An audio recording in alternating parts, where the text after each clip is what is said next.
কুল্লু নাফসিন যায়িকাতুল মাউত সুম্মা ইলাইনা তুরজাউন। আমানতু বিল্লাহ, সাদাকাল্লাহুল মাওলানাল আযীম।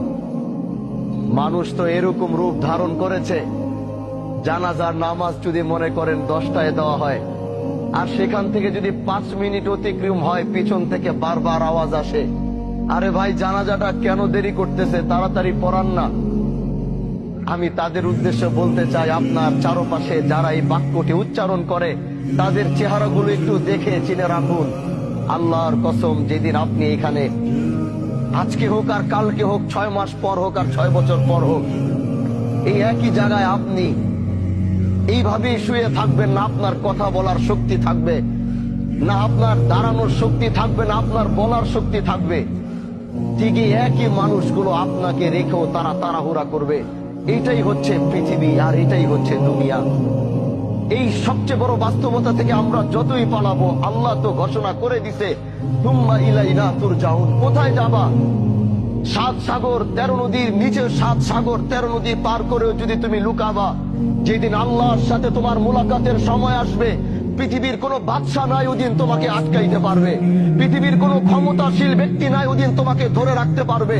আল্লাহ যেদিন তোমার মৃত্যুর ঘন্টা বাজাবে, গোটা পৃথিবীও মিলে যদি আল্লাহর বিরোধিতায় লাগে যে না আল্লাহ তুমি চাইছো, আমরা তাকে যাইতে দিব না, গোটা পৃথিবী একাকার হয়ে যাবে, কিন্তু তাও তোমরা সেদিন তাকে বাঁচাতে পারবা না।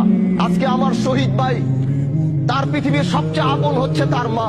যখন তার মা মৃত্যুর শয্যায় লড়ছিল, উনি তো সন্তান হিসেবে হাজারো চেষ্টা করেছে মাকে বাঁচানোর জন্য।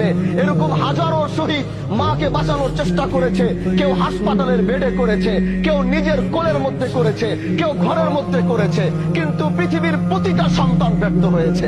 কারণ আল্লাহ বলেছে, কুল্লু নাফসিন যায়িকাতুল মাউত সুম্মা ইলাইনা তুরজাউন। তুমি যেখানে যাও, যেই প্রান্তে যাও, যেই দিক থেকে যাও, যেদিন তোমার মৃত্যুর ঘন্টা বাজবে, ওদিন পৃথিবীতে তোমার থাকার আর কোনো অস্তিত্ব থাকবে না। এজন্য ভাই আমার, আসো এই জানাজায় 5টা মিনিট দেরি করো, তাকাও এই লাশের দিকে, তাকাও এই সাদা কাপড়ের দিকে, যাও ওই কবরের দিকে 5টা মিনিট গিয়ে তাকায় থাকো। যেটা তোমারও ঘর হবে, যেটা তোমার বাবার ঘর হয়েছে, যেটা তোমার মার ঘর হয়েছে, যেটা তোমার বন্ধু বান্ধবের ঘর হয়েছে, যেটা তোমার নেতার ঘর হয়েছে, যাও একটাবার তাকিয়ে দেখো। তুমিও প্রস্তুতি নাও যে এখানে তুমিও একদিন নামবে, কিন্তু নিজের পায়ে নয়, কেউ তোমাকে ধরে নামাবে। এটাই হচ্ছে পৃথিবীর সবচেয়ে বড় বাস্তবতা। এজন্য ভাই, মৃত্যুর প্রস্তুতি নাও। দুনিয়ার এই রঙিন স্বপ্নকে বন্ধ করো। এই রঙিন স্বপ্ন তোমাকে বারবার ধোঁকা দিয়ে আল্লাহর সাথে তোমার সম্পর্কের জুদা ঘটাইতেছে, আল্লাহর সাথে তোমার সম্পর্কের পার্থক্য এত করতেছে, তোমার আর রবের মধ্যে কোনো সম্পর্ক পাওয়া যায় না।